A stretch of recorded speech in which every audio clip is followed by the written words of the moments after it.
നമസ്കാരം. ഇന്ന് നല്ല രുചികരമായ പാലട റെഡിയാക്കാം. പാലട ഉണ്ടാക്കാൻ വേണ്ടി 1 ഗ്ലാസ് പുഴുങ്ങലരി ബോയിൽഡ് റൈസ് എടുത്ത് 5 മണിക്കൂർ നേരത്തേക്ക് കുതിരാൻ വെച്ച് വെള്ളത്തിൽ കുതിർന്ന് വന്നപ്പം കഴുകി വാരി മിക്സിൻ്റെ ജാറിലിട്ട് കുറച്ച് വെള്ളം ഒഴിച്ച് പാകത്തിന് ഉപ്പും ചേർത്ത് കൊടുക്കുക. എന്നിട്ട് നല്ലപോലെ അരച്ചെടുത്ത് വാഴയിലയിൽ കോരി ഒഴിച്ച് കയ്യിൽ കുറച്ച് നെയ്യും പരത്തിയെടുക്കുക. നല്ല നൈസായി പരത്തിയെടുക്കുക. എന്നിട്ട് മടക്കി കൊടുക്കുക. ഇതുപോലെ അടുപ്പത്ത് ആവിയിൽ വെച്ച് രണ്ടാമതും അതുപോലെ തന്നെ വാഴയിലയിൽ പരത്തിയെടുക്കുക.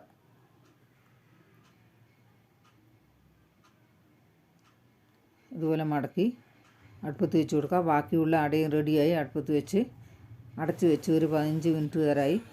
15 മിനിറ്റ് കഴിഞ്ഞപ്പം തുറന്ന് നോക്കി കുറച്ച് വേവ് കുറവുണ്ട്. ഒരു 10 മിനിറ്റ് കഴിഞ്ഞപ്പോൾ അട വെന്ത് കഴിഞ്ഞ് ഒരു പ്ലേറ്റിലേക്ക് മാറ്റി. നല്ലപോലെ വെന്തിട്ടുണ്ട്. നല്ല നൈസായ സൂപ്പർ അട റെഡിയായി.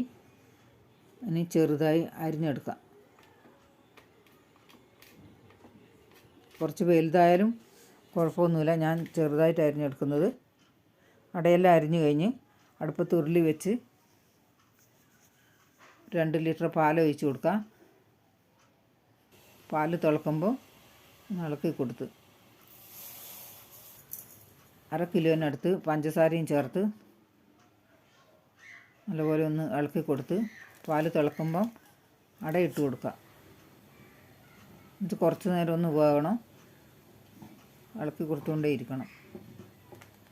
ഏകദേശം വെന്ത് വന്ന് ഇതായിപ്പോൾ അട വെന്ത് കഴിഞ്ഞ് പായസത്തിന് കൊഴുപ്പും കൂടി 1 ടീസ്പൂൺ ഏലക്കായ്പ്പൊടിയും ചേർത്ത് നല്ലപോലെ ഒന്ന് മിക്സ് ചെയ്യാം. അട റെഡിയായി വാങ്ങി വെച്ച് അടുപ്പത്ത് ചീഞ്ചട്ടി വെച്ച് 1 ടേബിൾ സ്പൂൺ നെയ്യും കുറച്ച് അണ്ടിപ്പരിപ്പും മുന്തിരി ഇട്ട് ഒന്ന് വറുത്തെടുക്കാം. ഇനി പായസത്തിലേക്ക് ഒഴിച്ച് കൊടുക്കാം. നല്ല സൂപ്പർ പായസമാണ്. ഇതുപോലെ ഉണ്ടാക്കാത്തവരുണ്ടാക്കി നോക്ക്.